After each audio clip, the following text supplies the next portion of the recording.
ناظرین، آج ہم پاکستان کی ایسی معروف اداکارہ کے بارے میں بات کریں گے کہ جس کا کردار ہمیشہ صاف رہا اور آج تک اس کے اوپر کوئی انگلی نہ اٹھا سکا۔ اس نے فلمی دنیا میں قدم رکھا تو فلمی دنیا میں بھی کامیابیاں سمیٹتی رہی۔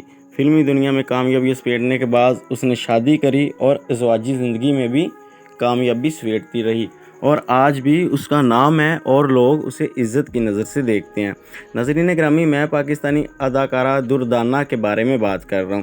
ناظرین، دردانہ 1975 میں پیدا ہوئی اور فلمی دنیا کا آغاز کر دیا 1985 آتے آتے۔ ناظرین، 5-6 سال تک تو اسے کوئی بڑا رول نہ ملا۔ فلموں میں چھوٹے چھوٹے رول ملتے رہے، جس میں دوستانہ فلم، اس میں چھوٹا سا رول اسے ملا، اور اس کے علاوہ میں تیرا ساتھی فلم، اس میں بھی اسے چھوٹا سا رول ملا، اور اس طرح کافی فلمیں اسے ملتی رہی لیکن چھوٹے چھوٹے رول ملتے رہے۔ ناظرین گرامی، آخر میں آ کے دردانہ کو 5 سال بعد سلطان رائی کے ساتھ باغی فلم کرنے کا موقع ملا۔ یوں ناظرین گرامی، دردانہ جو باغی فلم میں ہیروئن آئی سلطان رائی کی، تو اس ٹائم پاکستان کی فلم انڈسٹری اپنے عروج کو چھو رہی تھی اور ڈائمنڈ جبلی ہر فلم سلطان رائی کی حاصل کر رہی تھی۔ تو اس چیز کا تو کنفرم ہو گیا کہ اب دردانہ ایک بڑی سٹار بن جائے گی۔ ہوا بھی کچھ یوں، سلطان رائی کی ہیروئن بننے کے بعد دردانہ کے لیے انڈسٹری کے دروازے کھل گئے اور اسے بڑی بڑی فلمیں آفر ہونا شروع ہو گئی، اور اس دور میں انجمن شہزادی، نرگس اور نور جہاں، اس طرح کی کافی ایکٹرز تھی جو کہ مد مقابل آ رہی تھی دردانہ کے۔ لیکن دردانہ نے کبھی کوئی بولڈ سین ادا نہیں کیا، کبھی کوئی فحاش سین ادا نہیں کیا۔ اس نے عزت کے ساتھ انڈسٹری میں آئی اور عزت کے ساتھ اپنے دوست بنائے اور عزت کے ساتھ رہتی رہی۔ ناظرین گرامی، اس کی ایک فلم بڑی زیادہ مشہور ہوئی جس کا نام تھا تیرا عشق نچاوے گلی گلی۔ یہ جو گانا آج کل بھی کہیں نہ کہیں چل رہا ہوتا ہے۔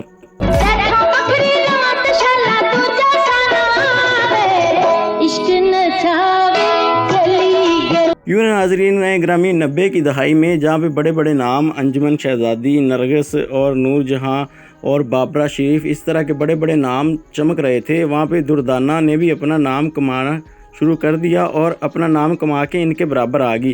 اور بھی کافی لڑکیاں آتی رہی لیکن کوئی بھی اداکارہ دردانہ کی طرح اپنا نام نہ بنا سکی اور کمال عروج تک نہ پہنچ سکی۔ ناظرین گرامی، میں آپ لوگوں کو بتاتا چلوں کہ دردانہ لاہور میں رہتی ہے۔ اس نے 90 کی دہائی تک، 1997 تک فلمی دنیا میں فلمیں بنائی، لیکن اسٹیج ڈرامے کی اسے آفر ہوئی لیکن اس نے انکار کر دیا، کیونکہ وہ ایک عزت دار لڑکی تھی اور اپنے پورے فلمی کیریئر میں کبھی اس نے کسی کے ساتھ فحاش بول نہیں بولا تھا اور فحاشی نہیں کی تھی، نہ ہی کوئی بولڈ سین ادا کیا تھا۔ وہ پاک صاف سین ادا کرتی تھی اور اپنے آپ کو بھی پاکیزہ رکھتی تھی۔ ناظرین گرامی، یہ تو اللہ تعالیٰ کی ذات بہتر جانتی ہے، لیکن پردہ اسکرین کے سامنے اس کی بڑی زیادہ عزت تھی۔ باقی سٹار بھی اس کی عزت کرتے تھے صرف اس وجہ سے کیونکہ وہ عزت دار تھی، غلط سین ادا نہیں کرتی تھی، کچھ غلط نہیں کرتی تھی۔ یوں ناظرین گرامی، ایک پروڈیوسر محمد علی نے دردانہ کو شادی کا پیغام بھیجا، جو کہ دردانہ نے قبول کر لیا اور محمد علی کے ساتھ شادی کر لی۔ ناظرین گرامی، شادی ہونے کے بعد دردانہ کے ہاں ایک بیٹی پیدا ہوئی۔ ناظرین، جس بندے سے اس کی شادی ہوئی تھی اس کی پہلے بھی شادی ہو رکھی تھی جس میں 2 بیٹے تھے۔ یوں پہلی بیوی کے 2 بیٹے تھے، اب دردانہ کے ہاں ایک بیٹی پیدا ہو گئی، لیکن 10 سال بعد اس کا شوہر وفات پا گیا۔ دردانہ نے اپنے شوہر کے وفات کے بعد نئی شادی نہیں کری، بلکہ اسی کی بیوہ بن کے زندگی گزارنا اچھا سمجھا اور اپنی بیٹی کی پرورش کرنے شروع کر دی۔ آج اس کی بیٹی جوان ہے اور اس کی بیٹی بھی شنوبر انڈسٹری میں چھوٹے چھوٹے رول ادا کر رہی ہے۔ ناظرین گرامی، دوسری طرف جتنے بھی بڑے بڑے سٹار ہیں، دردانہ کے گھر کوئی فنکشن ہوتا ہے تو دردانہ کے گھر سارے سٹار آتے ہیں اور عزت کے ساتھ اس سے پیش آتے ہیں اور عزت کے ساتھ ہی محفل اٹینڈ کرتے ہیں۔ آج بھی دردانہ کی وہی عزت ہے پاکستان میں۔ شان، سلطان رائی، اس طرح کے جتنے بھی سٹار ہیں سارے دردانہ کی عزت کرتے ہیں۔ نرگس اور دردانہ نے اب تو کاروبار بھی شروع کر دیا۔ لاہور میں اس نے ایک بڑا ریسٹورنٹ کھولا کہ جس کی وجہ سے اس کا دل بھی لگا رہے اور پیسے بھی کماتی رہے۔ ناظرین گرامی، اس کا بزنس کافی زیادہ اچھا چل رہا ہے، آج بھی لاہور میں ہوٹل اس کا چل رہا ہے اور کافی زیادہ اچھا چل رہا ہے۔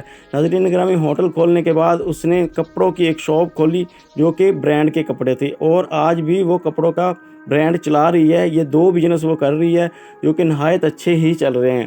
اب میں آپ کو بتاتا چلوں کہ دردانہ کی فیملی کی اور لڑکیاں اور لڑکے بھی صنوبر میں آ گئے ہیں۔ جمالو کا لوٹی ہے جمالو، لوٹی ہے جمالو کا لوٹی ہے جمالو، لوٹی ہے جمالو کا لوٹی ہے۔ فیملی کے باقی لڑکے اور لڑکیاں اسٹیج ڈرامے پہ بھی کام کر رہی ہیں اور باقی فلمی دنیا میں بھی کام کر رہی ہیں، لیکن جو نام دردانہ کما سکی وہ نام کسی اور کے حصے میں نہ آیا اور کوئی اور نہ کما سکا۔ یوں دردانہ آج ایک اچھی زندگی گزار رہی ہے اور وہ بھی بنا شوہر کے، لیکن ناظرین گرامی، محبت کی مثال اس نے قائم کر دی کہ اپنی جوانی میں شوہر کا انتقال ہونے کے بعد اس کی بیوہ رہنا پسند کیا، کسی اور کے پاس نہیں گئی اور نہ ہی اس کی بیٹی کو کسی اور والد کے پاس جانے دیا۔ یوں ناظرین گرامی، اس کی بیٹی کی بھی عزت محفوظ رہی اور دردانہ پیسے بھی کما رہی اپنا بزنس کر کے۔ تو اس کے ساتھ مجھے اجازت دیں، اللہ حافظ۔